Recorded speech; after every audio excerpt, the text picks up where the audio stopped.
Hello बच्चों, कैसे हो आप सब। मैं निकुंज जरीवाला एक बार फिर से आपका स्वागत करता हूं आपके और आपके अपने YouTube channel magnetic science institute पर। बच्चों, आज हम एक बहुत इंपॉर्टेंट टॉपिक करने वाले हैं सॉल्यूशन चैप्टर का, and that topic is very important for the entrance point of view also. और वो टॉपिक जो है वो है कॉलिगेटिव प्रॉपर्टीज। ओके, चलिए बच्चों, तो ध्यान से समझते हैं। हमने जो लास्ट लेक्चर किया था रॉल्ट लॉ, तो हमने रॉल्ट लॉ में ऐसा सीखा था कि vapour pressure of solution is less than vapour pressure of pure solvent. याद है बच्चों आपको?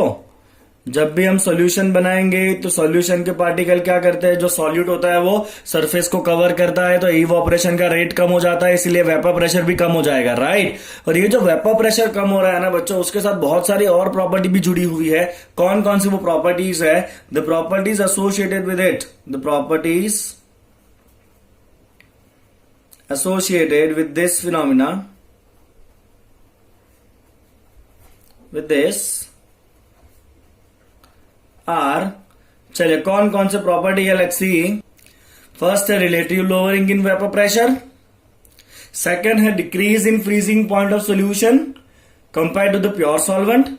तो आप जब सॉल्यूशन बनाओगे तो सॉल्यूशन का जो फ्रीजिंग पॉइंट है वो प्योर सॉल्वेंट के फ्रीजिंग पॉइंट से कम हो जाता है, उसे कहते हैं डिप्रेशन इन फ्रीजिंग पॉइंट। चलिए थर्ड है increase in boiling point of solution compare to the pure solvent. तो जब आप सॉल्यूशन बनाओगे तो उसका बॉइलिंग पॉइंट क्या होता है बच्चों? बढ़ जाता है, उसे हम कहते हैं एलिवेशन इन बॉइलिंग पॉइंट। तो फ्रीजिंग पॉइंट क्या होगा? कम होगा। बॉइलिंग पॉइंट क्या होगा? इंक्रीज होगा। ओके, चलिए और चौथा और आखिरी ऑस्मोटिक प्रेशर। ओके, अब बच्चों ये चारों जो प्रॉपर्टी है ना वो खाली डिपेंड करती है number of solute particle relative to the total number of particle of solution, irrespective of the nature of the solute particle. Solute particle कौन सा है उससे फर्क नहीं पड़ता है, खाली फर्क किससे पड़ता है कि सॉल्यूट पार्टिकल कितना है। कौन सा सॉल्यूट पार्टिकल है उसका कोई मतलब ही नहीं है, कितना सॉल्यूट पार्टिकल है खाली वही इंपॉर्टेंट है, राइट। तो इन सारी प्रॉपर्टी को हम कहते हैं बच्चों कॉलिगेटिव प्रॉपर्टी। चलिए तो डिफाइन कर लेते हैं कॉलिगेटिव प्रॉपर्टी को। चलिए बच्चों, बहुत ही बढ़िया कलरफुल सा एक डेफिनेशन आ गया है। डेफिनेशन क्या है कॉलिगेटिव प्रॉपर्टी का? The properties of solution which only depends on number of solute particles relative to the number of particle of solution। कैसी प्रॉपर्टी बच्चों? ऐसी प्रॉपर्टी जो किस पे डिपेंड करेगा? वो डिपेंड करेगा number of solute particle relative to the total number of particle of solution and independent of what? Independent of nature of particle. तो ऐसी प्रॉपर्टी जो डिपेंड्स करता है नंबर ऑफ सॉल्यूट पार्टिकल पे और इंडिपेंडेंट है नेचर ऑफ सॉल्यूट पार्टिकल के। Solute particle glucose है या शुगर है, फर्क नहीं पड़ता है, अगर पार्टिकल सेम है, अगर नंबर ऑफ पार्टिकल सेम है तो प्रॉपर्टी भी कैसी आनी है बच्चों? आपकी सेम ही आने वाली है। ओके, चलिए बताता हूं आगे आपको इसके बारे में। चलिए बच्चों, सबसे पहला कॉलिगेटिव प्रॉपर्टी पढ़ना है हमें, relative lowering in vapour pressure. ये ऑलरेडी बच्चों हम कर चुके हैं रॉल्ट लॉ के अंदर, तो मैं आपको क्विकली बता देता हूं। चलिए हम देखते हैं बच्चों कि जब हम सॉल्यूशन बनाएंगे जिसके अंदर solution of solid in liquid, solution of solid in liquid, last part में हो गया तो मैं आपको 2 मिनट के अंदर वापस बता दूंगा इसको। चलिए, सॉलिड कैसा होता है बच्चों? नॉन वॉलेटाइल होता है। ओके, और आपका जो सॉल्वेंट है वो कैसा है बच्चों? लिक्विड है। और लिक्विड कैसा होता है बच्चों? वॉलेटाइल होता है। मतलब जो भी सॉल्यूशन का वेपर प्रेशर बनेगा, सॉल्यूशंस वेपर प्रेशर, ओके, चलिए वेपर प्रेशर जो है वो किसकी वजह से होगा बच्चों? जो वॉलेटाइल है उसकी वजह से होगा। वॉलेटाइल कौन है? सॉल्वेंट है। तो आपका जो सॉल्यूशन का वेपर प्रेशर है P ऑफ 1 क्यों लिखा? बिकॉज हम जो प्रेशर है वो किसकी वजह से है? सॉल्वेंट की वजह से, और सॉल्वेंट को हम 1 सिंबल देते हैं। ओके, वो किसकी वजह से है? That is because of the solvent. तो हम यहाँ पे क्या लिखेंगे? Vapour pressure is proportional to mole fraction of the solvent. Yes और नो? चलिए, प्रोपोर्शनलिटी कांस्टेंट क्या आता है बच्चों? P01 into X1। P01 क्या है बच्चों? P01 है आपका vapour pressure of pure solvent. किसका वेपर प्रेशर है बच्चों? ये प्योर सॉल्वेंट का वेपर प्रेशर है। और ये X1 क्या है बच्चों? X1 है मोल फ्रैक्शन ऑफ सॉल्वेंट। क्या है ये X1? Mole fraction of solvent, ठीक है ना। चलिए बच्चों, कितना प्रेशर डिक्रीज हुआ? तो मैं यहां पे लिख देता हूं बच्चों, डिक्रीज इन प्रेशर। तो आपका प्रेशर का डिक्रीज कितना हुआ, तो पहले प्रेशर कितना था सॉल्वेंट का, खाली P01 था। सॉल्यूशन बनाने पे प्रेशर P01 में से कितना हो गया, सॉल्यूशन का P1 हो गया। तो डिक्रीज कितना हुआ बच्चों आपका P0 माइनस P जितना डिक्रीज हुआ। चलिए बच्चों P0 एज इट इज रखेंगे और ये P की जगह हम क्या रखेंगे, P की जगह रखेंगे P01 इंटू x1, यस और नो। चलिए दोनों में से P01 कॉमन निकालते हैं, बचता है यहाँ पे 1 माइनस x1। ओके, चलिए इसको हम क्या लिख दे बच्चों, डिक्रीज ऑफ प्रेशर है, that is equal to delta P। लिख सकते हो ना इसको, decrease of pressure that is equal to delta P, change of pressure. तो आप यहाँ पे लिखिए change of pressure by original pressure. P0 divide किया, यहाँ पे क्या हो गया बच्चों 1 माइनस x1। चलिए 1 माइनस x1 क्या होता है बताइए, तो 1 माइनस x1 होता है x2। x है बच्चों, x2 जो है वो है आपका मोल फ्रैक्शन ऑफ, कौन है, 2 फॉर सॉल्यूट, राइट। x2 क्या है बच्चों, x2 है आपका मोल फ्रैक्शन ऑफ सॉल्यूट। ओके, तो यहाँ पे क्या हो गया, ये जो टर्म है वो क्या है बच्चों, decrease of pressure by original pressure. क्या कहोगे क्या इसको आप, decrease of pressure by original pressure. बच्चों क्या कहोगे इसको, रिलेटिव डिक्रीज कहोगे कि नहीं, relative decrease in vapour pressure, relative decrease in vapour pressure. चलिए बच्चों वो किस पे डिपेंड कर रहा है, वो खाली डिपेंड कर रहा है x2। x2 क्या है, मोल फ्रैक्शन ऑफ सॉल्यूट। तो सॉल्यूट पार्टिकल के खाली मोल फ्रैक्शन पे डिपेंड करेगा। सॉल्यूट पार्टिकल कौन सा है उससे फर्क नहीं पड़ता है, फर्क खाली किससे पड़ता है, मोल फ्रैक्शन से पड़ता है। तो अगर अलग अलग सॉल्यूट भी है और उनका मोल फ्रैक्शन सेम है तो ये टर्म तो कैसा आ जाएगा, सेम ही आ जाएगा। तो ये जो रिलेटिव डिक्रीज हुआ that is decrease by original, that is relative decrease in vapour pressure is equal to mole fraction of कौन से पार्टिकल बच्चों, सॉल्यूट पार्टिकल्स, ठीक है ना। चलिए बच्चों आगे ले जाता हूं आपको मैं क्विकली। अब इस पर्टिकुलर कॉलिगेटिव प्रॉपर्टी को हम यूज करते हैं बच्चों to measure the molecular mass. कैसे यूज करेंगे, तो यहां पे देखिए जो डिक्रीज ऑफ प्रेशर है आपका डेल्टा P बाई P10, ये क्या है बच्चों आपका x2, और x2 क्या होता है बच्चों, mole of solute divide by total mole, yes और नो, n1 प्लस n2। चलिए अब यहाँ पे जो n2 तो जो है वो बहुत छोटा होता है कंपेयर टू n1, तो हम डिनोमिनेटर से क्या करने वाले हैं, n2 को इग्नोर करेंगे। तो बचा क्या बच्चों आपका, delta P by P10 is equal to n2 by n1। चलिए n2 क्या होता है बच्चों, that is equal to mole. Mole क्या होता है, given mass by molecular mass. Two क्या इंडिकेट करता है, solute. Similarly mole of solvent क्या होगा बच्चों, W1 बाई M1, यस और नो। तो आपके पास ये relative lowering of vapour pressure कितना आ गया बच्चों, delta P by P0 is equal to W2 into M1 divide by W1 into M2। तो अगर आपको अननोन सॉल्यूट दिया है और अननोन सॉल्यूट का मोलिकुलर मास फाइंड करना है आपको, तो आप ये मोलिकुलर मास फाइंड कर सकते हो अगर ये कॉलिगेटिव प्रॉपर्टी आपने decrease of vapour pressure measure कर लिया तो, यस और नो। ओके, तो चलिए बच्चों यहाँ पे आपका पहला कॉलिगेटिव प्रॉपर्टी जो है वो कंप्लीट होता है। और ये प्रॉपर्टी कौन सा था आपका, relative lowering in vapour pressure delta P by P0। और ये कितना होता है बच्चों, ये होता है आपका मोल फ्रैक्शन ऑफ सॉल्यूट जितना। कितना होता है, मोल फ्रैक्शन ऑफ सॉल्यूट जितना, ठीक है ना। चलिए बच्चों अगला कॉलिगेटिव प्रॉपर्टी बताता हूं आपको, फिर हम सारे न्यूमेरिकल एक साथ में गिनने वाले हैं, ठीक है ना। चलिए अगला कॉलिगेटिव प्रॉपर्टी करेंगे। चलिए बच्चों सेकंड प्रॉपर्टी है आपका elevation in boiling point delta TB। जैसे ही आप सॉल्यूशन बनाओगे तो सॉल्यूशन का बॉइलिंग पॉइंट थोड़ा बहुत बढ़ जाता है सॉल्वेंट के कंपेयर में। चलिए समझते हैं इसको बच्चों। चलिए तो प्योर वाटर जो है उसका बॉइलिंग पॉइंट कितना होता है बच्चों, 100 डिग्री होता है ना।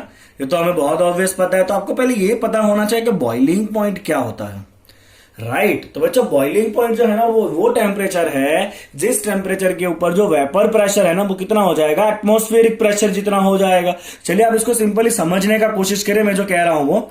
सपोज मान लीजिए बच्चों कि ये एक छोटा सा कंटेनर है, उसके अंदर हमने कुछ लिक्विड भरा हुआ है, यस और नो। और यहां पे जो प्रेशर है वो एटमॉस्फेरिक दैट इज 1.103 बार। बाहर कितना प्रेशर है बच्चों, अभी नॉर्मली एटमॉस्फेरिक प्रेशर है। अब लिक्विड जो है वो इवोपरेट होता रहता है, यस और नो। होगा कि नहीं बच्चों, लिक्विड इवोपरेट, हमें पता है लिक्विड किसी भी टेम्परेचर पे इवोपरेट होता रहता है और उसका वेपर बनेगा, उसके वेपर का भी कुछ ना कुछ प्रेशर होगा। ओके, बट अभी बाहर का प्रेशर ज्यादा है। अगर बाहर का प्रेशर ज्यादा है तो ये वेपर जो है वो एस्केप नहीं कर पाएगा। तो अगर वेपर एस्केप नहीं कर पा रहा है मतलब वेपर जो है वापस अंदर बैठ जाएगा सॉल्यूशन में। तो आपको क्या करना पड़ेगा, वेपर बढ़ाना पड़ेगा या वेपर का प्रेशर बढ़ाना पड़ेगा। उसके लिए बच्चों आप क्या करोगे, इस सॉल्यूशन को गर्म करोगे। जैसे आप इसको गर्म करोगे तो वेपर जो है वो ज्यादा बनना चालू होगा और उससे क्या होगा, वेपर का प्रेशर भी बढ़ेगा। और जब ये वेपर का प्रेशर एटमॉस्फेरिक प्रेशर जितना हो जाएगा तो अब ये वेपर जो है वो बाहर निकल सकता है। मतलब ये जो अल्टीमेटली आपका सॉल्वेंट है या जो लिक्विड है वो बॉयल होना चालू हो जाएगा। तो पहले तो मैं बॉइलिंग पॉइंट को बच्चों यहां पे डिफाइन कर लेता हूं। चलिए, तो जैसे मैंने बताया वैसे ही बॉइलिंग पॉइंट का डेफिनेशन लिखा है, the temperature at which vapour pressure of the liquid become equal to the atmospheric pressure. ये जो वेपर का प्रेशर है वो एटमॉस्फेरिक हो जाएगा, तब लिक्विड बॉयल होना चालू हो जाएगा, वेपर बाहर जाना चालू हो जाएगा। तो उसे हम क्या कहेंगे बच्चों, बॉइलिंग पॉइंट कहेंगे। तो जो प्योर वाटर होता है ना, उस प्योर वाटर को जैसे ही आप 100 डिग्री पे ले जाओगे ना तो उसका वेपर प्रेशर कितना हो जाता है, 1.013 बार, मतलब 1 एटमॉस्फेयर हो जाता है। तो अगर वाटर का वेपर प्रेशर 1 एटमॉस्फेयर हो गया है तो वेपर बाहर जा सकता है, मतलब पानी 100 डिग्री पे बॉईल होना चालू होगा। ओके, अब क्या होगा बच्चों, जब अगर हमने उसके अंदर कुछ ना कुछ सॉल्यूट डाल दिया, अगर ये पानी है 100 डिग्री पे बॉईल हो रहा है अभी, राइट, उसका वेपर का प्रेशर 100 डिग्री पे 1.013 है। अगर इसके अंदर आप शुगर डाल दो या ग्लूकोज डाल दो तो क्या होगा, सॉल्यूशन बनेगा। और हमें पता है बच्चों कि जैसे ही सॉल्यूशन बनाएंगे तो वेपर प्रेशर क्या होगा, कम हो जाएगा। तो अब मैं यहां पे जो इंपॉर्टेंट स्टेटमेंट लिखूंगा उसको देखिए, on adding the solute what will happen बच्चों, वेपर प्रेशर क्या हो जाना है आपका, डिक्रीज हो जाना है। यस और नो, अभी देखा अगर ऑल्ट लॉ में, तो अगर वेपर का प्रेशर डिक्रीज हो गया तो आपको वापस वेपर प्रेशर इंक्रीज करना पड़ेगा। उसके लिए आपको क्या करना पड़ेगा, गर्म करना पड़ेगा। Hence to increase the vapour pressure again,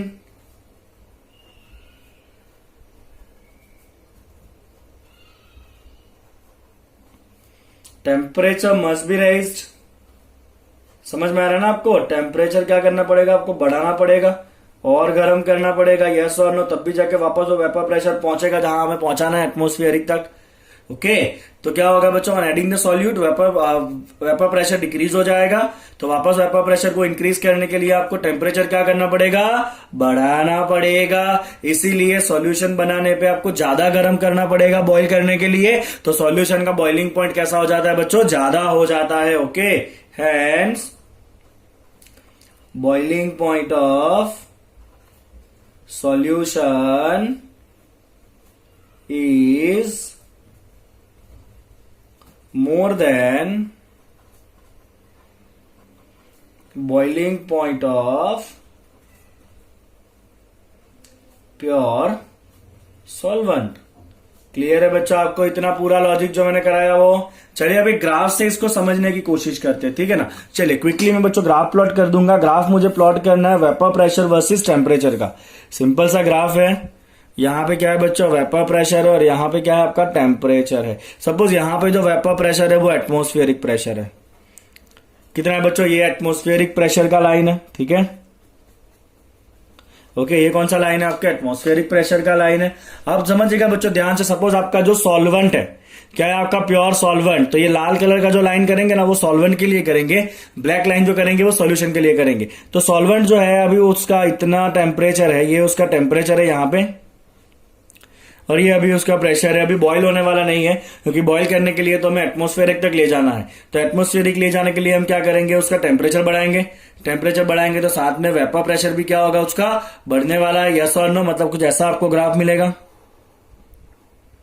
yes और नो, किसके लिए बच्चों, ये ग्राफ जो है आपका प्योर सॉल्वेंट के लिए है। Any confusion? ओके, और देखिए आपको कब ने क्या किया, टेम्परेचर बढ़ाया तो वेपर प्रेशर भी बढ़ा। तो मैं यहाँ पे सिंपल एक चीज लिख देता हूं, temperature is directly proportional to vapour pressure, ठीक है ना। चलिए आप देखिए आपका वेपर प्रेशर 1 एटमॉस्फेरिक कितना हुआ था, इस पॉइंट के ऊपर हुआ एटमॉस्फेरिक। तो जिस पॉइंट के ऊपर आपका प्रेशर जो है वो एटमॉस्फेरिक हो जाएगा उस टेम्परेचर को हम क्या कहते हैं बच्चों, बॉइलिंग पॉइंट कहते हैं। तो अगर मैं यहां से देख लू ये टेम्परेचर कितना है, राइट, तो ये आ गया आपका टेम्परेचर।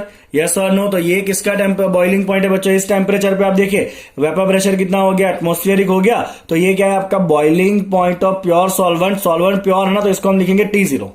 क्या लिखेंगे बच्चों, इसको हम T0 लिखेंगे। तो ये आपका है vapour pressure, sorry boiling point of pure solvent T0 भी। तो मैं यहां पे नोट कर लेता हूं बच्चों, T0 भी क्या है अपना, T0 भी है आपका boiling point of pure solvent. Boiling point of pure solvent. आप ये वीडियो एक बार देखोगे ना, आपको दूसरी बार देखने का काम नहीं पड़ेगा कोलिगेटिव प्रॉपर्टी को, इतना अच्छे से हम सीखेंगे इसको, राइट। चलिए बच्चों, आप जैसे ही आप सॉल्यूशन बनाओगे, अभी तो ये सॉल्वेंट है, आप सॉल्यूशन बनाओगे तो वेपर प्रेशर बढ़ना है कि घटना है, क्या होगा बताइए। ऑब्वियसली सही कहा आपने, सॉल्यूशन बनाने पे वेपर प्रेशर घटेगा, तो वेपर प्रेशर घटेगा तो ये लाइन ऊपर जाएगा कि नीचे जाएगा, घट रहा है ना वेपर प्रेशर, मतलब ऑब्वियसली ये लाइन कहां जाना है बच्चों, आपका नीचे जाने वाला है, यस और नो। मतलब प्योर सॉल्यूशन बनाओगे तो आपके वेपर प्रेशर का लाइन कहां आना है बच्चों, इस सॉल्वेंट के नीचे आने वाला है। चलिए ब्लैक वाला लाइन किसके लिए है बच्चों, आपका सॉल्यूशन के लिए है, जिसका वेपर प्रेशर जो है वो नीचे आ गया है, कम हो गया है वेपर प्रेशर। तो अब बताइए कौन सा टेम्परेचर है जहां पे आपका जो वेपर प्रेशर है वो 1 बार हुआ, तो ये रहा एटमॉस्फेरिक का लाइन, ये वो पॉइंट है जहां पे वेपर प्रेशर कितना हो रहा है, एटमॉस्फेरिक हो रहा है। चले बच्चों, इसके रिलेटेड आप टेम्परेचर खींचिए, नीचे कितना है वो टेम्परेचर, बढ़ रहा है कि घट रहा है, आपको आइडिया आ जाएगा क्लियरली।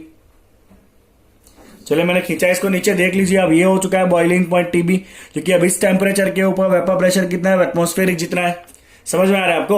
तो पहले इतना बॉइलिंग पॉइंट था बिकॉज इस टेम्परेचर पे वेपर प्रेशर 1 एटमॉस्फेयर हो गया था सॉल्वेंट के लिए, और सॉल्यूशन बनाने पे क्या हो रहा है बच्चों, जो बॉइलिंग पॉइंट है वो बढ़ गया है, क्योंकि वेपर प्रेशर वापस एटमॉस्फेरिक करने के लिए आपने गर्म किया, ओके। और ये जो है वो क्या है, आपका बॉइलिंग पॉइंट का इंक्रीज है, जिसे हम कहेंगे delta TB, elevation in boiling point.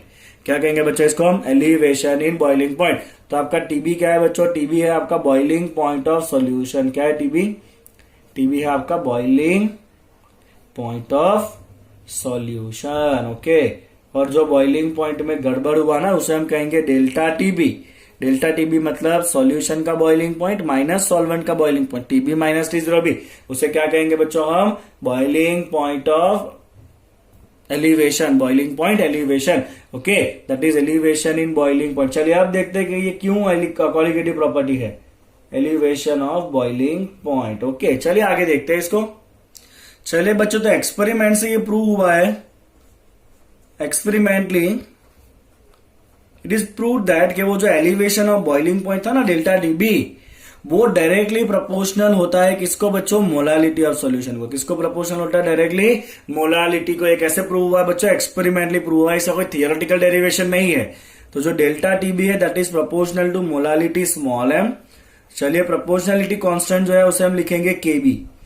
क्या लिखेंगे, प्रोपोर्शनलिटी कांस्टेंट हम केबी लिखेंगे, ओके। तो ये हो गया आपका important formula, delta T B is equal to K B into molality, ठीक है ना। चलिए उसमें ये केबी क्या होता है बच्चों, जो केबी है ना, उस केबी को हम कहते हैं मोलल एलिवेशन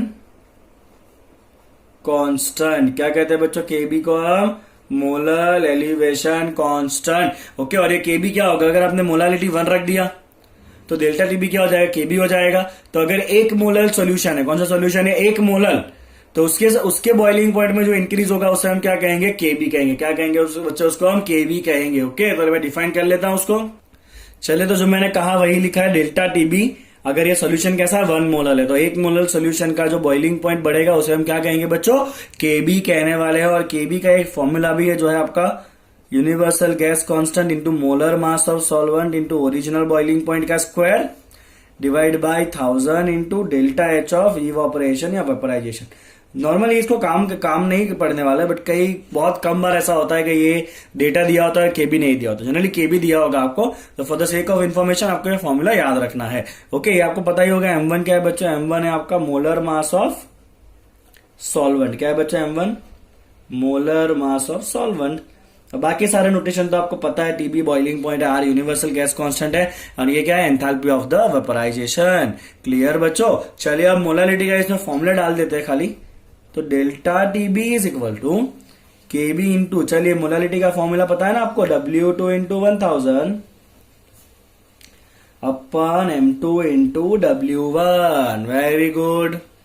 चलिए मोलालिटी का फॉर्मूला डाल दिया है यहाँ पे बच्चों, W2 into 1000, M2 into W1, और ये उसके नोटेशन है। तो यहाँ पे आपका एक दूसरा कोलिगेटिव प्रॉपर्टी कंप्लीट होता है जो है एलिवेशन इन बॉइलिंग पॉइंट। चलिए बच्चों, अब इसके बाद का जो कोलिगेटिव प्रॉपर्टी है, प्रॉपर्टी नंबर 3, ये है बच्चों आपका डिप्रेशन इन फ्रीजिंग पॉइंट। क्या है ये बच्चों, depression in freezing point, okay. तो मैं आपको डिटेल में ही समझाऊंगा इसको भी। तो हम स्टार्ट करेंगे, पहले ये जानेंगे कि फ्रीजिंग पॉइंट क्या होता है, ठीक है ना। चलिए चलिए, तो फ्रीजिंग पॉइंट क्या होता है बच्चों? फ्रीजिंग पॉइंट होता है ऐसा temperature at which solid and liquid states are in dynamic equilibrium with each other. कौन कौन बच्चों? सॉलिड और लिक्विड स्टेट कैसे होने चाहिए? एक दूसरे के साथ इक्विलिब्रियम में होना चाहिए। जैसे कि आपका जो वाटर होता है बच्चों, वाटर का जो फ्रीजिंग पॉइंट है वो कितना होता है बताइए। चलिए, तो बच्चों वाटर का फ्रीजिंग पॉइंट होता है 0 डिग्री सेल्सियस। ओके, तो आपने इक्विलिब्रियम चैप्टर में ये पढ़ा होगा कि 0 डिग्री सेल्सियस के ऊपर पानी जो है वो आइस भी होता है, मतलब सॉलिड भी होता है, और वाटर मतलब लिक्विड भी होता है। और ये दोनों कैसे होते हैं बच्चों? एक दूसरे के साथ डायनेमिक इक्विलिब्रियम में होते हैं। अगर इक्विलिब्रियम में है मतलब दोनों का वेपर प्रेशर कैसा होगा? वेपर प्रेशर कैसा होगा? सेम होगा। तो मैं एक और तरीके से भी फ्रीजिंग पॉइंट को बच्चों डिफाइन करूंगा आपके लिए, और वो डिफिनेशन है आपका the temperature at which vapor pressure of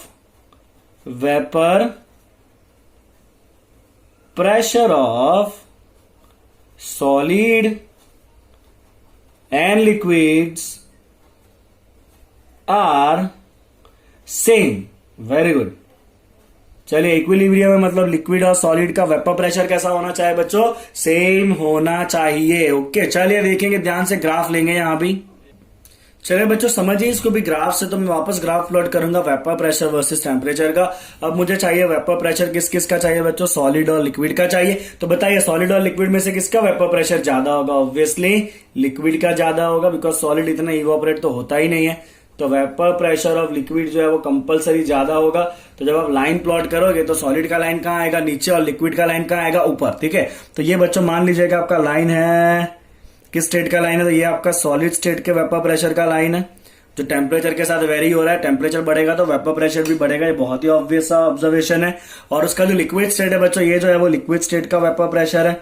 okay, और ये जो लिक्विड है बच्चों वो कैसा है? आपका प्योर सॉल्वेंट है। अभी हमने कोई सॉल्यूशन वॉल्यूशन बनाया नहीं है। ओके, तो ये आपके प्योर सॉल्वेंट का वेपर प्रेशर का लाइन है, वो भी टेम्परेचर के साथ इंक्रीज हो रहा है। तो ये वो पॉइंट है बच्चों जहां पे आपका वेपर प्रेशर जो है वो सॉलिड और लिक्विड का कैसा हो रहा है बच्चों? सेम हो रहा है। देखिए ये रहा। ओके, तो इसके रिगार्डिंग आप टेम्परेचर चेक करिए कितना हो रहा है बच्चों इसके रिगार्डिंग टेम्परेचर। तो ये है उसके रिगार्डिंग टेम्परेचर। तो अभी ये टेम्परेचर है जहां पे सॉलिड लिक्विड का वेपर प्रेशर कैसा है बच्चों? सेम है। ओके, तो ये क्या है अभी आपका वेपर फ्रीजिंग पॉइंट है। किसका फ्रीजिंग पॉइंट है? ये प्योर सॉल्वेंट का। T0F लिखेंगे। ओके, तो मैं यहां पे डिनोट कर लेता हूं बच्चों। T0F क्या है आपका? T0F है आपका freezing point of pure solvent. Freezing point of pure solvent. चलिए, अब जैसे ही आप सॉल्यूशन बनाओगे तो वेपर प्रेशर बढ़ता है कि घटता है? सॉल्यूशन बनाने पे वेपर प्रेशर घटेगा, because solution has low vapour pressure than pure solvent. यहीं से तो सारी कहानी हमने चालू की थी, वहीं पे आके रुकना भी है वापस। तो आप सॉल्वेंट की जगह सॉल्यूशन का जब लाइन बनाओगे तो लाइन ऊपर होगा कि नीचे होगा? ऑब्वियसली नीचे होगा। तो ये हो गया बच्चों आपका, किसका लाइन हो गया है बच्चों? सॉल्यूशन का लाइन हो गया। तो अब बताइए, सॉल्यूशन और सॉलिड उसका वेपर प्रेशर कहां पे सेम हो रहा है? ये हो गया पॉइंट। मतलब अब ये वेपर प्रेशर भी क्या हो जाना है आपका? कम हो जाना है। और जहां पे ये दोनों एक दूसरे के साथ इक्विलिब्रियम में सॉलिड एंड सॉल्यूशन, वो टेम्परेचर कौन सा है बच्चों? ये है वो टेम्परेचर। देखिए ध्यान से। तो अब आपका सॉल्यूशन बनाने पे फ्रीजिंग पॉइंट इतना हो गया TF। तो पहले ये था फ्रीजिंग पॉइंट सॉल्वेंट का। सॉल्यूशन का फ्रीजिंग पॉइंट जो है वो डिक्रीज हो गया। तो ये जो डिक्रीज हुआ ना उसे हम कहेंगे बच्चों डेल्टा TF। क्या कहेंगे उसको हम? Delta TF, right. तो आपका जो TF है बच्चों वो क्या है? TF है आपका फ्रीजिंग पॉइंट ऑफ सॉल्यूशन। क्या है ये? Freezing point of solution. और डेल्टा TF क्या है बच्चों आपका? डिक्रीज और depression in freezing point. Decrease in freezing point. और ये डेल्टा TF क्या है बच्चों? डेल्टा TF में एक मतलब क्या होगा? T0F minus TF, because T0F ज्यादा है TF कम है। तो डेल्टा TF क्या होगा बच्चों आपका? T0F minus TF। Boiling point में बॉइलिंग पॉइंट बढ़ता है तो TB माइनस T0 था। फ्रीजिंग पॉइंट घटता है तो T0F माइनस TF होगा। क्लियर है आपको इतना एकदम? चलिए बच्चों, आपको आगे ले जाता हूं मैं यहां से। चलिए, सिमिलरली जैसे हमने बॉइलिंग पॉइंट में देखा था एक्सपेरिमेंटली, उसी तरह यहां भी हम एक्सपेरिमेंटली कहेंगे कि जो डेल्टा TF है वो भी मोलालिटी पे ही डिपेंड करता है। Let's see that point. चलिए लिखेंगे यहां भी कि experimentally it was prove that कि जो फ्रीजिंग पॉइंट भी कम होता है डेल्टा टी एफ, वो भी डायरेक्टली प्रोपोर्शनल टू होता है बच्चों किसको, मोलालिटी को ही। तो यहां पे हम लिख देंगे delta T F is proportional to small M, proportionality constant डालेंगे यहाँ पे जो होगा आपका के एफ इंटू एम। तो ये आपका पहला फॉर्मूला हो गया जो आपको याद रखना है, delta T F is equal to K F into molality. चलिए के एफ क्या है बच्चों, के एफ है आपका मोलल डिप्रेशन हो रहा है ना फ्रीजिंग पॉइंट, तो उसे हम लिखेंगे मोलल डिप्रेशन कांस्टेंट। चलिए इसको डिफाइन करके बताइए तो बच्चों, तो अगर मोलालिटी 1 होगा तो उसका जो फ्रीजिंग पॉइंट कम होगा उसे हम क्या कहेंगे, के एफ कहेंगे।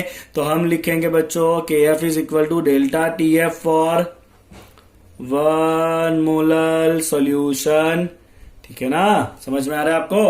ओके चलिए बच्चों इसका यूनिट क्या होगा, के एफ के बी दोनों का यूनिट होता है केल्विन इंटू केजी पर मोल। क्या होता है यूनिट, केल्विन इंटू केजी पर मोल। सेम फॉर केबी ऑल्सो, केबी के एफ दोनों का यूनिट यही होगा, केल्विन इंटू केजी पर मोल होगा। ओके चलिए बच्चों लास्ट अभी के एफ का फॉर्मूला देख लेते हैं। के एफ का फॉर्मूला आपका R into molar mass of solvent into T F square divide by 1000 into delta H of क्या आएगा यहाँ पे, फ्यूजन, क्योंकि आप सॉलिड लिक्विड स्टेट की बात कर रहे हो तो वहां पे क्या आएगा बच्चों, आपका फ्यूजन आने वाला है फॉर्मूला में। नोटेशन जैसे आगे लिखे थे वैसे ही सेम नोटेशन है, कॉपी नहीं करूंगा मैं अभी इसको। चलिए बच्चों मैं आपको इस फॉर्मूला में मोलालिटी डाल के दिखा देता हूं। तो आपका जो डेल्टा टी एफ है कितना है बच्चों, वो T0 F minus T F that is equal to K F into molality. Molality क्या होता है बच्चों, W2 into 1000 upon M2 into W1। Okay चलिए तो ये हो गया आपका पूरा फॉर्मूला, मोलालिटी का फॉर्मूला डाल दिया और यहाँ पे नोटेशन भी लिख दिया है। अब फॉर्मूला को नोट कर लो, ठीक है। चलिए बच्चों अभी लास्ट कॉलिगेटिव प्रॉपर्टी की बारी है और ये है आपका ऑस्मोटिक प्रेशर। बहुत ही मस्त ये टॉपिक है, let's begin the osmotic pressure. चलिए बच्चों ऑस्मोसिस समझने से पहले ना मैंने कुछ क्वेश्चन लिखे हैं, उस क्वेश्चन को हम समझते हैं। Raw mango shrivel when pickle in brine that is salt water. अब आप कभी सॉल्ट वाटर के अंदर आप सबने वो अठाना तो खाया ही होगा, राइट, अचार तो आपने खाया ही होगा ना। तो अचार के अंदर बेसिकली क्या होता है, सॉल्टेड वाटर होता है और सॉल्टेड वाटर के अंदर आप जैसे ही रो मैंगो को डालोगे तो मैंगो जो है पूरा क्या होता है बच्चों, सिकुड़ जाता है। यस और नो, होता है ना ऐसा। फिर दूसरा जो फ्लावर्स होते हैं, अगर फ्लावर थोड़े से मुरझा गए हैं और उस फ्लावर को अगर आप पानी में डाल दोगे तो फ्लावर जो है वापस कैसे दिखते हैं, थोड़े फ्रेश दिखते हैं। मतलब फ्लावर जो है वो क्या हो जाएंगे, वापस रिवाइव हो जाएंगे अगर आप उसको फ्रेश वाटर में डालोगे। थर्ड है ब्लड के जो सेल है बच्चों वो क्या हो जाते हैं, कोलैप्स हो जाते हैं अगर आपने उसको सॉल्टेड वाटर में रखा। सॉल्ट वाटर में ब्लड के अगर सेल को रखोगे तो वो क्या हो जाएंगे बच्चों, कोलैप्स हो जाएंगे। तो ये सब क्यों हो रहा है, तो इन सबके पीछे का जो रीजन है ना बच्चों, वो रीजन ही है ऑस्मोसिस। तो इन सबके अंदर कुछ कॉमन है। क्या कॉमन है बताता हूं आपको, समथिंग कॉमन इन ऑल। तो इन सबके अंदर जो है ना बच्चों, वो एक टाइप का मेम्ब्रेन है, आप कहोगे एक टाइप का फिल्टर पेपर है। ओके चलिए बच्चों, तो इन सब में कॉमन जो हमने कहा kind of filter paper, so this all are binded by the membrane. Membrane मतलब एक फिल्टर पेपर या आप समझ लो, जो या तो एनिमल ओरिजिन का हो सकता है या तो वेजिटेबल ओरिजिन का हो सकता है। दे कैन बी नेचुरल भी मेम्ब्रेन होते हैं, जैसे कि पिग्स ब्लेडर है, पार्चमेंट पेपर है, या फिर सेल का वॉल होता है, राइट, वो भी कैसा होता है, सब कुछ मेम्ब्रेन होता है। या वो सिंथेटिक हो सकता है, जैसे कि सेलोफेन पेपर हो गया, या कॉपर फेरोसाइनाइड हो गया, Cu2FeCN6। चलिए मेम्ब्रेन के अंदर होता क्या, तो मेम्ब्रेन जो है ना वो दिखने में तो कंटिन्यूस होगा, दिखने में आपको ऐसा लगेगा कि पेपर है, बट उसके अंदर सब एटॉमिक लेवल पे जब आप देखोगे ना तो उसके अंदर छोटे छोटे पोर्स या होल्स होते हैं। अब ये पोर्स क्या करते हैं, तो ये पोर्स जो है ना बच्चों तो इतने छोटे होते हैं, the pores are so small right that वो खाली किसको अलाउ करते हैं, तो वो अलाउ करते हैं खाली बहुत छोटे सॉल्वेंट पार्टिकल को। They only allow the solvent particle to pass, और जो सॉल्यूट पार्टिकल होता है बच्चों वो पास नहीं हो पाता उसमें से, सॉल्यूट पार्टिकल उसमें से पास नहीं हो पाता है। वो मेम्ब्रेन में से खाली कौन पास हो सकता है, सॉल्वेंट ही पास हो सकता है, सॉल्यूट पास नहीं हो सकता। इसीलिए हम इसको कहते हैं बच्चों semi permeable membrane, semi membrane, semi permeable membrane, that is your SPM, semi permeable membrane, that is SPM, जो खाली किसको अलाउ करता है बच्चों, सॉल्वेंट को ही अलाउ करता है, बिकॉज वो बहुत छोटे होते हैं। सॉल्यूट जो थोड़े से बड़ी साइज में उसको अलाउ करने वाला नहीं है। तो यहां पे बच्चों एक एग्जांपल आप समझिए मैं क्या कहने वाला हूं। Let's see the example. Right, चलिए बच्चों, तो एक कंटेनर है, उस कंटेनर के अंदर हमें क्या भरना है बच्चों, हमें भर देना है सॉल्वेंट। तो ये क्या है बच्चों, कंटेनर में हमने भरा हुआ है सॉल्वेंट। ओके फाइन, फिर आप इस टाइप का एक अपैरेटस ले लीजिए। इस अपैरेटस को हम कहेंगे थिसल। क्या कहेंगे बच्चों, इसको हम थिसल कहेंगे। और इस थिसल के अंदर बच्चों आपको भरना है सॉल्यूशन। सॉल्यूशन का मतलब आपके पास अंदर सॉल्वेंट तो होगा ही, बट साथ में क्या होगा, इसके अंदर सॉल्यूट भी होगा। तो ये जो ब्लैक ब्लैक है वो क्या है बच्चों, साथ में अंदर सॉल्यूट है। तो इसके अंदर क्या भरा है बच्चों, हमने सॉल्यूशन भरा है। क्या भरा है बच्चों, सॉल्यूशन भरा है। और जो थिसल है ना बच्चों, बहुत इंपॉर्टेंट है, उस थिसल के बॉटम में जो है ना, ये वाला पार्ट, तो थिसल के बॉटम में जो है ना, वो कोई नॉर्मल वॉल नहीं है, वो क्या है आपका सेमी परमिएबल मेम्ब्रेन है। क्या है बच्चों, नॉर्मली सेमी परमिएबल मेम्ब्रेन है। अब आप ध्यान से देखिएगा, यहां पे खाली सॉल्वेंट है, यहां पे सॉल्यूशन है। ओके, ये जो सेमी परमिएबल मेम्ब्रेन है वो खाली किसको अलाउ करता है, सॉल्वेंट को ही अलाउ करता है, यस और नो। तो अगर वो खाली बच्चों सॉल्वेंट को अलाउ करेगा तो सॉल्वेंट का फ्लो कहां से कहां होगा, सॉल्वेंट से लेके सॉल्यूशन की तरफ होगा। क्योंकि फ्लो ऑलवेज कहां होता है बच्चों, ज्यादा से कम की तरफ होता है। सॉल्वेंट का फ्लो होने वाला है, सॉल्वेंट ज्यादा कहां पर है, बाहर। अंदर सॉल्वेंट कैसा होगा, कम होगा, बिकॉज अंदर तो सॉल्यूशन है। तो फ्लो कहां से कहां होगा, सॉल्वेंट से सॉल्यूशन की तरफ होगा।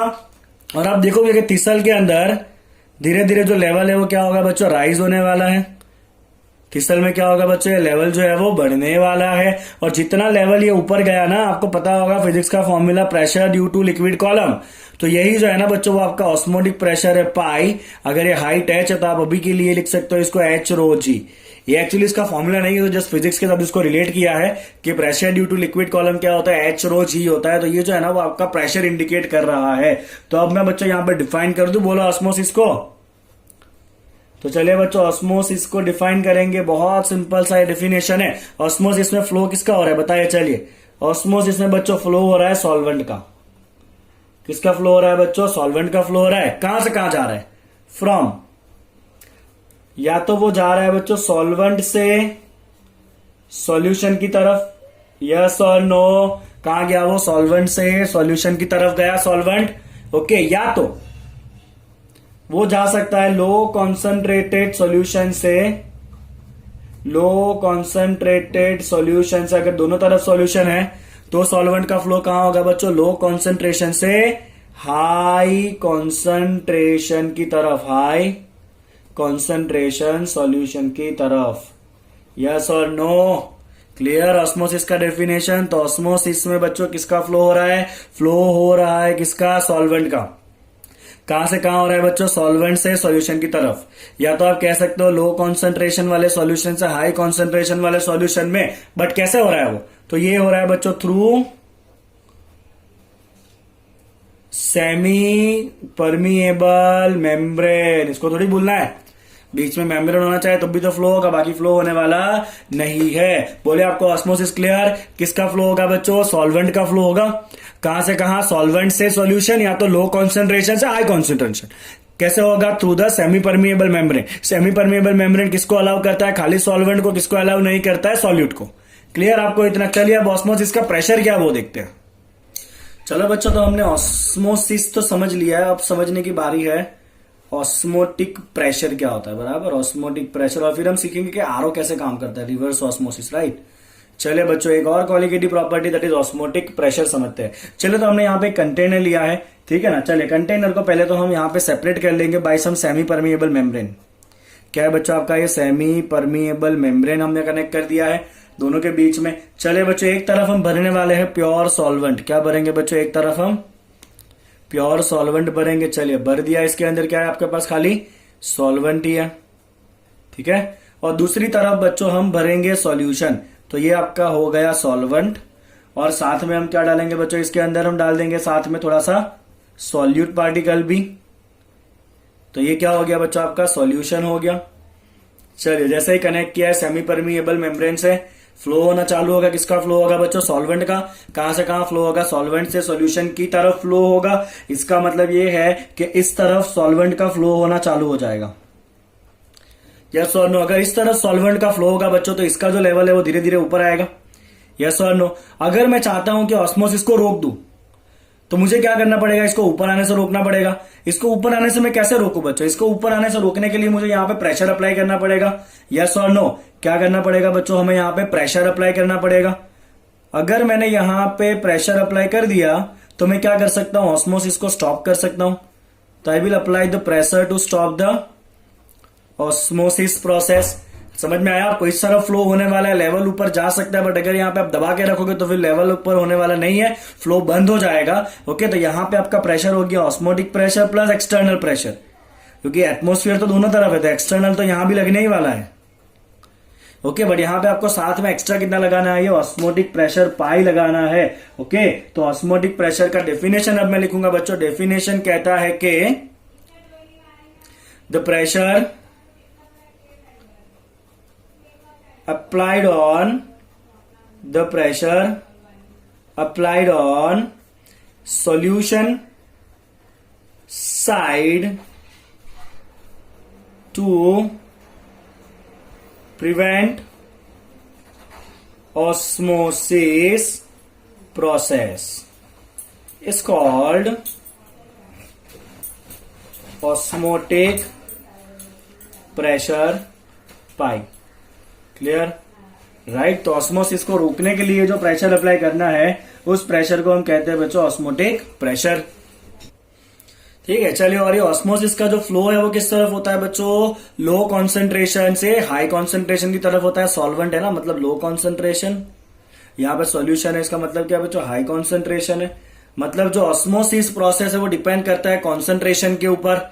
ओके, मतलब यहां भी पार्टिकल का आइडेंटिटी कौन सा है उससे फर्क नहीं पड़ता है, खाली फर्क पड़ता है कॉन्सेंट्रेशन कितना है। कौन सा पार्टिकल है उससे फर्क पड़ता नहीं है। चलिए बच्चों, इंपॉर्टेंट स्टेटमेंट लिखेंगे, फॉर्मूला डिराइव कर लेते हैं। इसका फॉर्मूला ये है कि जो ऑस्मोटिक प्रेशर है वो डिपेंड करता है बच्चों कॉन्सेंट्रेशन पर। Osmotic pressure depends on concentration. चलिए, कॉन्सेंट्रेशन में भी कौन सा यूनिट? तो कॉन्सेंट्रेशन में बच्चों यूनिट है मोलारिटी। किस पर डिपेंड करता है? ऑस्मोटिक प्रेशर मोलारिटी पे डिपेंड करता है, उसको हम लिखेंगे C। तो osmotic pressure depends on concentration and temperature. किस पर डिपेंड करता है बच्चों? कॉन्सेंट्रेशन एंड टेम्परेचर पर डिपेंड करता है। तो आप लिख सकते हो osmotic pressure is directly proportional to concentration and osmotic pressure is directly proportional to temperature. दोनों को कंबाइन करिए, पाई प्रोपोर्शनल टू CT। चलिए, प्रोपोर्शनलिटी कांस्टेंट डालोगे तो क्या हो जाएगा बच्चों? Pi equal to CRT। R क्या है आपका? जाना पहचाना है, R यूनिवर्सल गैस कांस्टेंट। क्या है बच्चों? R जो है वो है universal gas constant. R is universal gas constant. तो आपके ऑस्मोटिक प्रेशर का फॉर्मूला हो जाएगा बच्चों CRT। चलिए, C क्या है? मोलारिटी है। ओके, मोलारिटी क्या होता है बच्चों? Mole of solute divide by volume of solution in litre. Yes और नो? तो मोलारिटी की जगह हमने क्या लिख दिया बच्चों? मोल बाय वॉल्यूम लिख दिया। मोल किसका होगा? सॉल्यूट का। वॉल्यूम किसका होगा? सॉल्यूशन का लीटर में। चलिए, आप मोल की जगह क्या लिख सकते हो बच्चों? W2 बाई M2 भी लिख सकते हो। यस और no? RT as it is. और ये वॉल्यूम यहाँ पे हमने थोड़ा हटा दिया साइड पे, तो आप ये फॉर्मूला भी याद रख सकते हो बच्चों, pi equal to WRT by MV। और V किस में होगा? कंपलसरी लीटर में होगा। चलिए, नोटेशन डाल देता हूं क्विकली मैं। चलिए देख लीजिए, सारा नोटेशन डाल दिया मैंने। W2 is weight of solute, M2 is molar mass of solute, VL is volume of solution in liter unit and T is the temperature in the Kelvin। तो ये आपके ऑस्मोटिक प्रेशर का फॉर्मूला हो गया। Right, चलिए थोड़ा back जाते हैं। हमने पहले 4-5 क्वेश्चन पूछे तो ऑस्मोटिक से जुड़े हुए। राइट, उसके फटाफट मैं आपको आंसर बता देता हूं बच्चों। चलिए बच्चों, मैंगो वाला एग्जांपल समझते हैं। सपोज एक कंटेनर है और कंटेनर के अंदर हमने लिया है सॉल्टेड वाटर। क्या है बच्चों? ये सॉल्ट वाटर है। राइट, और यहाँ पे हमने एक मैंगो डाल दिया है। ठीक है ना, शेप को इग्नोर करेगा, ये मैंगो है सपोज। ओके ओके फाइन, समझिए ध्यान से। तो मैंगो के अंदर भी कुछ सोल्यूशन जैसा होगा और बाहर क्या है बच्चों? सॉल्टेड वाटर है। तो हाई कॉन्सेंट्रेशन कहां पर है? बाहर हमने सॉल्ट डाला है ना, मतलब बाहर कैसा है बच्चों? हाई कॉन्सेंट्रेशन है। और मैंगो के अंदर जो भी होगा elements what ever it is, वो कैसा साइड हो जाएगा बच्चों? लो कॉन्सेंट्रेशन साइड हो जाएगा। और मैंगो का जो वॉल है वो बिहेव करेगा as a semi permeable membrane. तो ऑस्मोसिस होने वाला है। ऑस्मोसिस में फ्लो कहाँ होता है बच्चों? लो कॉन्सेंट्रेशन से हाई कॉन्सेंट्रेशन की तरफ। मतलब मैंगो के अंदर जितना भी पानी होगा वो सारा पानी कहाँ निकल जाएगा बच्चों? बाहर निकल जाएगा, राइट। अगर ये सारा पानी बाहर निकल गया तो अल्टीमेटली मैंगो जो है वो क्या हो जाएगा? श्रिंक हो जाएगा कि नहीं? राइट, मैंगो क्या हो जाना है बच्चों आपका? श्रिंक हो जाना है या श्रिवेल हो जाना है। समझे आप? पहला एग्जांपल मैंगो वाला। चलिए फ्लावर वाले को समझते हैं अभी, ठीक है। तो सपोज मान लीजिए कि ये क्या, फ्लावर को किसमें डालना था अपने को? फ्रेश वाटर में डालना है। तो फ्लावर वाले का एग्जांपल चलिए, ये क्या है बच्चों आपका? फ्रेश वाटर है।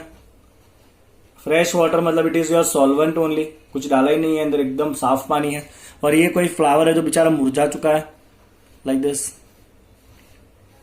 चलिए फ्लावर के अंदर जो भी उसका what ever you can say कि उसके अंदर जो भी पिगमेंट्स और वॉट एवर होता है, तो वो क्या साइड कैसा हो जाएगा बच्चों आपका? हाई कॉन्सेंट्रेशन साइड हो जाएगा, राइट। फ्लावर के अंदर भी कुछ ना कुछ तो मिनरल्स या मटेरियल्स होगा ना, वॉट एवर, तो वो हाई कॉन्सेंट्रेशन साइड हो गया। बाहर तो प्योर वाटर है, मतलब वो तो सॉल्वेंट है।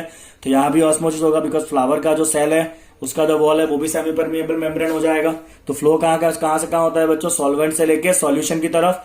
लो कॉन्सेंट्रेशन कहाँ पर है बच्चों? बाहर है अभी, बिकॉज बाहर साफ पानी है। हाई कॉन्सेंट्रेशन कहाँ है? अंदर है। तो फ्लो कहाँ होता है? लो से हाई होता है। मतलब ये सारा पानी जो है वो बाहर से कहाँ जाएगा बच्चों? अंदर जाएगा। अगर फ्लावर को वापस पानी मिला, फ्लावर को पानी मिला तो फ्लावर क्या हो जाएगा? रिवाइव हो जाएगा कि नहीं? वापस थोड़ा सा फ्रेश दिखा कि नहीं, राइट। तो फ्लावर क्या होना है बच्चों? रिवाइव होने वाला है, ठीक है। चलिए ब्लड सेल की बात करते हैं, collapse in a saline water. चलिए बच्चों सेम एग्जांपल है ब्लड का भी, ठीक है। सपोज ब्लड का सेल है और ये कैसा वाटर है बच्चों? Saline water. सलाइन वाटर मतलब water plus salt, that is NaCl, okay. That is your salt plus water. मतलब ये कैसा साइड है आपका? सोल्यूशन बना बाहर। तो बाहर कैसा साइड है बच्चों? हाई कॉन्सेंट्रेशन का साइड है। और ये अंदर कैसा साइड है बच्चों आपका? सेल के अंदर जो भी मटेरियल होगा आपका, सेल फ्लूइड जो होगा, सेल फ्लूइड कैसे बिहेव करेगा? As low concentration side. और सेल का जो वॉल है वो कैसे बिहेव करेगा? As semi permeable membrane. यहाँ भी ऑस्मोसिस होगा, कहां से कहां होगा बच्चों? ऑस्मोसिस लो कॉन्सेंट्रेशन से हाई कॉन्सेंट्रेशन। लो कॉन्सेंट्रेशन अंदर है सेल फ्लूइड का, हाई कॉन्सेंट्रेशन बाहर है, बिकॉज बाहर सॉल्ट है। तो फ्लो कहां हो जाएगा? सारा जो वाटर है वो कहां निकल जाएगा? सेल में से बाहर निकल जाएगा। मतलब सेल जो है वो क्या हो जाना है आपका? ब्लड का जो सेल है वो कोलैप्स हो जाएगा, वो सिकुड़ जाएगा एकदम। तो यहाँ पे क्या हुआ बच्चों? ब्लड सेल कोलैप्स हो गया, ओके। चलिए अब मुझे बताइए कि अगर आपने अंडे को, बॉइल्ड एग को, अगर मैं आपको खुद क्वेश्चन दे रहा हूं, एक बॉइल्ड एग जो है बच्चों, अगर आपने उस बॉइल्ड एग को फ्रेश वाटर में रख दिया तो क्या होगा? बताइए आपको, ठीक है ना। Boiled egg plus fresh water क्या होगा? और सेकंड क्वेश्चन है बच्चों मेरा, बॉइल्ड एग को अगर आपने सलाइन वाटर में रखा तो क्या होगा? ठीक है। चलिए आप दोनों क्वेश्चन का आंसर मुझे बताइएगा, आपका आंसर क्या आ रहा है वो। चलिए मैं आपको आगे ले जाता हूं क्विकली अभी। चलिए बच्चों, तो ऑस्मोटिक प्रेशर के फॉर्मूला से अगर आप मोलिकुलर मास फाइंड करना चाहते हो तो आपके फॉर्मूला से मोलिकुलर मास क्या बनेगा बच्चों? W2RT by pi into pi divide by VL बनेगा। खाली आगे जो फॉर्मूला था वही यूज किया, पाई ऊपर था, M2 नीचे था, उसको ऊपर नीचे कर दिया, राइट, क्रॉस मल्टीप्लाई किया। चलिए, measurement of the molecular mass of protein, polymer and other macromolecules are calculated through the osmotic pressure method। वैसे हमारे पास जितने भी कोलिगेटिव प्रॉपर्टी थी सबसे हम मोलिकुलर मास फाइंड कर सकते हैं, बट उन सब में से सबसे बेस्ट मेथड कौन सा है बच्चों? सबसे बेस्ट मेथड है by the measurement of the osmotic pressure. तो आप ऑस्मोटिक प्रेशर मेजर करिए और उससे आप जो अननोन सॉल्यूट है उसका मोलिकुलर मास फाइंड कर सकते हो, राइट। क्यों? रीजन क्या है? रीजन ये है कि ऑस्मोटिक प्रेशर जो है, एक तो वो रूम टेम्परेचर पे आप मेजर करा सकते हो। दूसरी बात कि ऑस्मोटिक प्रेशर जो है वो बहुत ज्यादा मिलेगा आपको अगर आपका सॉल्यूशन बहुत ज्यादा डाइल्यूट है तो भी। तो पहला तो आप रूम टेम्परेचर पे मेजरमेंट करोगे, और दूसरा बहुत ज्यादा डाइल्यूट सॉल्यूशन के लिए, डाइल्यूट सॉल्यूशन कब बनेगा? जब सॉल्युबिलिटी बहुत कम हो। तो जब सॉल्युबिलिटी बहुत कम होगा, सॉल्यूशन डाइल्यूट बनेगा, तो ऐसे डाइल्यूट सॉल्यूशन के लिए भी आपको ऑस्मोटिक प्रेशर जो है वो इतना ज्यादा मिलेगा कि आप उसको इजीली मेजर कर सकते हो, ओके। तो इसीलिए हम मोलिकुलर मास अगर फाइंड करना है बायोमोलिक्यूल का तो भी हम ऑस्मोटिक प्रेशर यूज करते हैं, बिकॉज बायोमोलिक्यूल जो है वो हाई टेम्परेचर पे अनस्टेबल हो जाते हैं, डिग्रेड हो जाएंगे। बट ऑस्मोटिक प्रेशर में तो हमें रूम टेम्परेचर पे ही काम करना है, जो भी करना है वो, तो डिग्रेड होने का पॉसिबिलिटी नहीं है। पॉलीमर का मोलिकुलर मास भी ऑस्मोटिक प्रेशर से मेजर करते हैं, बिकॉज पॉलीमर का सॉल्युबिलिटी बहुत कम होता है, मतलब सॉल्यूशन बहुत ज्यादा डाइल्यूट बनेगा, और डाइल्यूट सॉल्यूशन के लिए भी ऑस्मोटिक प्रेशर बहुत ही ज्यादा होगा, तो आप इजीली मेजर करके उसका मोलिकुलर मास निकाल सकते हो। क्लियर? चलिए बच्चों आगे बढ़ते हैं अभी। चलिए बच्चों, नेक्स्ट है आपका isotonic solution, hypertonic solution and hypotonic solution. पहले बच्चों समझाता हूं मैं आपको आइसोटोनिक सॉल्यूशन क्या होता है। तो ऐसा सॉल्यूशन जिसका ऑस्मोटिक प्रेशर सेम होता है, राइट।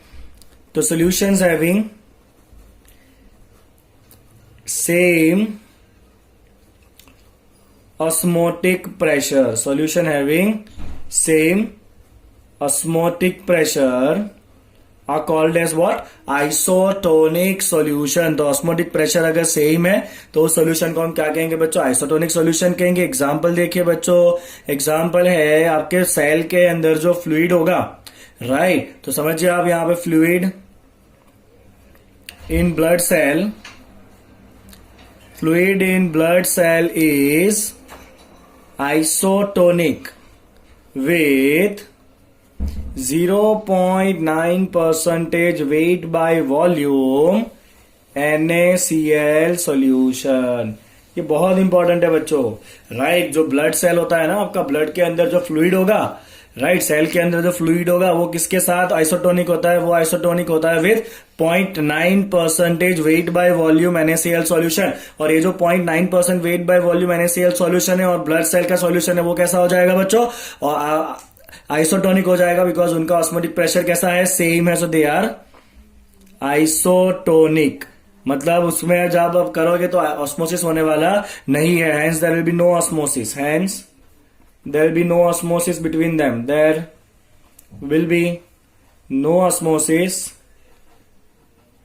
between them, right? चलिए बच्चों, इसीलिए जब इंजेक्शन बनाया जाता है ना तो दवाई के साथ एक लिक्विड भरा जाता है अंदर। आपको पता होगा डॉक्टर जब इंजेक्शन लेता है ना तो वो 2 बॉटल में से लेता है, एक में दवाई होता है, दूसरे में पानी होता है। तो वो जो पानी होता है ना वो एक्चुअली क्या होता है? सलाइन वाटर होता है, जिसका कॉन्सेंट्रेशन कितना होता है? 0.9% वेट बाय वॉल्यूम होता है। बिकॉज उसको डायरेक्ट कहाँ इंजेक्ट करना होता है?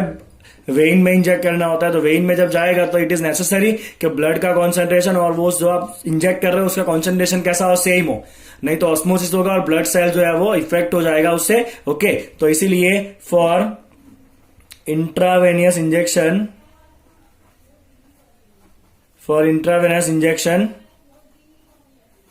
क्या यूज होता है बच्चों?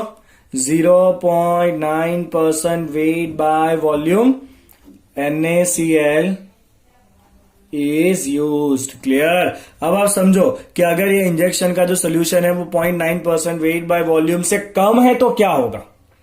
ओके, समझिए, if blood cell placed in saline water having concentration less than 0.9% weight by volume। चलिए बताइए क्या होगा? तो समझ लीजिए ये आपका सेल है, ओके, और आपने उसको किस में रख दिया है बच्चों? सलाइन वाटर में रख दिया है। बट वो सलाइन वाटर जो है उसका कॉन्सेंट्रेशन कैसा है बच्चों? कम है। कैसा है? जिसका कॉन्सेंट्रेशन कम है फ्रॉम 0.9% वेट बाय वॉल्यूम। अगर इसका बच्चों कॉन्सेंट्रेशन कम है, राइट तो अंदर वाले का कॉन्सेंट्रेशन कैसा हो गया? हाई हो गया।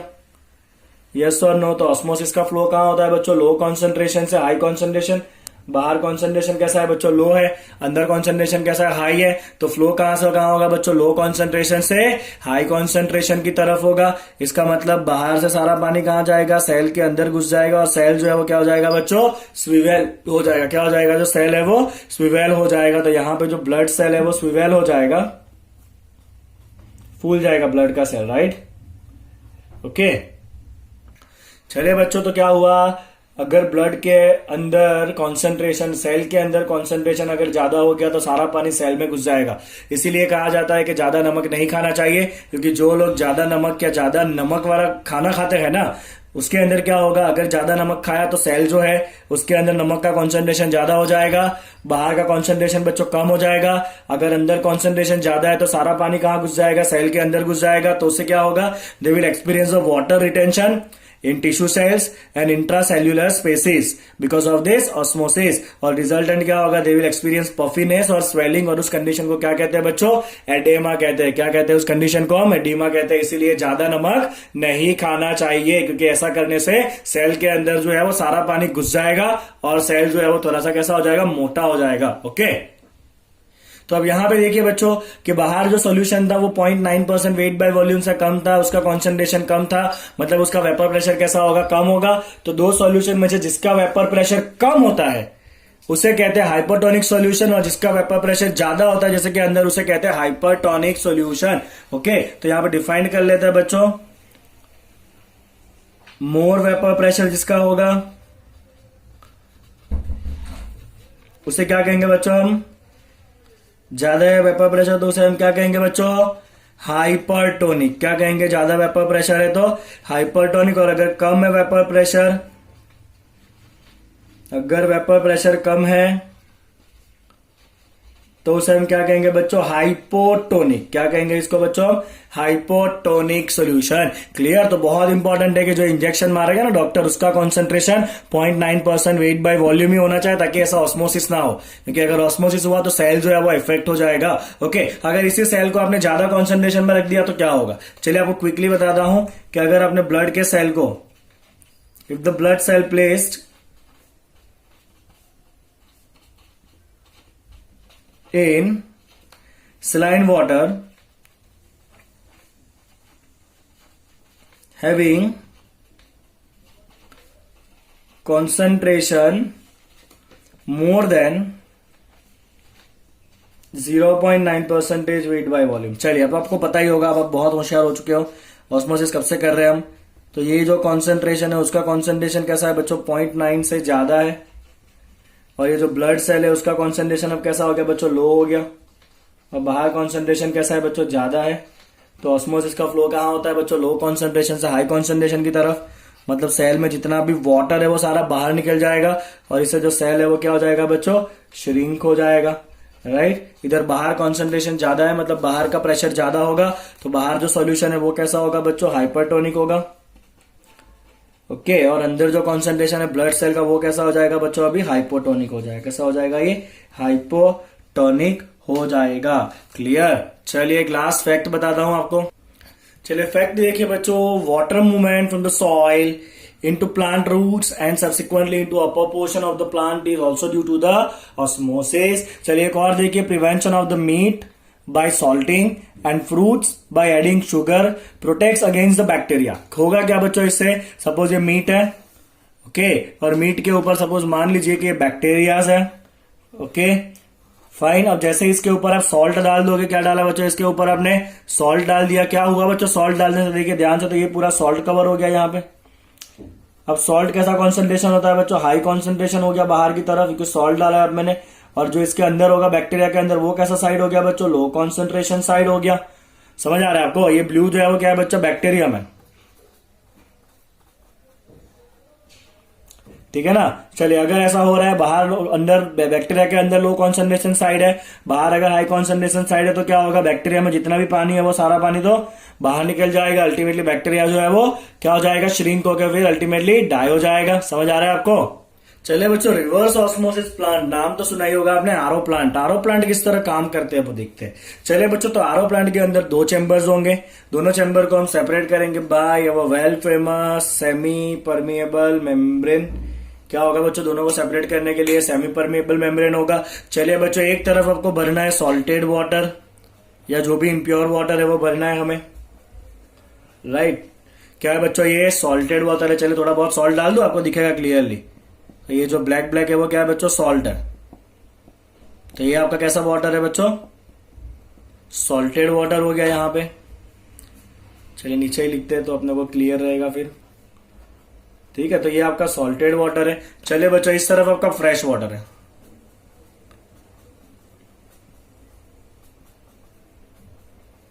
क्या है बच्चों? इस तरफ जो है वो आपका फ्रेश वाटर है। मतलब यहाँ पे साइड कैसा है आपका? लो कॉन्सेंट्रेशन साइड है, और सॉल्टेड वाटर है, मतलब यहाँ पे आपका साइड कैसा है बच्चों? हाई कॉन्सेंट्रेशन साइड है। यस और नो? तो आप नॉर्मली अगर इसको ऐसे ही छोड़ दोगे तो ऑस्मोसिस का फ्लो किस तरफ होगा? लो कॉन्सेंट्रेशन से हाई कॉन्सेंट्रेशन की तरफ होगा। मतलब जो फ्रेश वाटर है वो कहाँ चला जाएगा? सॉल्टेड वाटर की तरफ चला जाएगा। Okay fine. और अगर आप चाहते हो कि ऑस्मोसिस को रोका जाए, ऑस्मोसिस को अगर आपको रोकना है तो आपको यहाँ पे प्रेशर अप्लाई करना पड़ेगा, ताकि ये पानी यहाँ पे आकर रुके। ओके, तो प्रेशर कितना अप्लाई करेंगे हम? पाई जितना प्रेशर अप्लाई करेंगे। चलिए बच्चों, प्रेशर अप्लाई करने के लिए हमने यहाँ पे सिस्टम लगाया पिस्टन का। मतलब सिस्टम लगाया, यहाँ पे हमने एक पिस्टन लगाया हुआ है।